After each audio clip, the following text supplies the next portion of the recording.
هر سال در عرفه هر عید و جشن در هر شهر و نواحی منطقه کلاب رئیسان محلی کارخانه و کارگاه باز میکنند.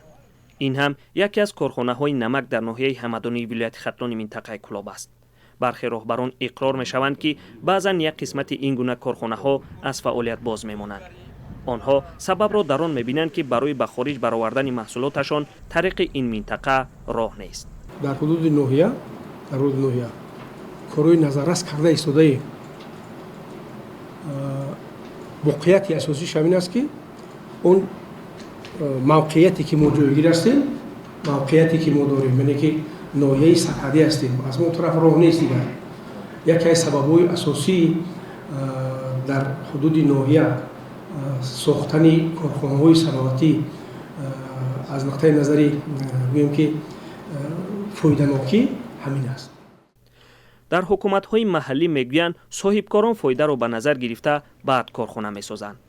منطقه کلاب با افغانستان هم مرز است، اما از سبب بسته بودن سرحد تاجران نمی‌توانند محصولات خود را به این کشور صادر کنند. کارگاه و کارخانه را زیاد کرده میتونیم، لیکن با اون مقداری که شما میگین با اون کارگاه‌های کارخانه کلان کرده نمیتونیم. خیلی سبب‌های ابجکتیوی زیاد داره. این اختلاف مصوت نظم میدونید که اولا از امکانیت‌های خود مالیوی وابسته است. بعدیم از بازارگیر بودن اون محصولاتی که ما در همین کارخانه‌ها میبریم. یکی از فاکتورهای اساسیش همین است. در منطقه کارخانه‌های بزرگی صنعتی نیست. اکثر ساکنان به تجارت و کشاورزی مشغول می‌شوند و یا به مهاجرت کاری می‌روند.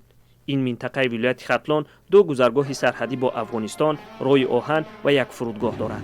چند سال باز راه آهن با سبب‌های گوناگون بسته، فرودگاه باشد به مسافرکشانی به سمت روسیه محدود شده است.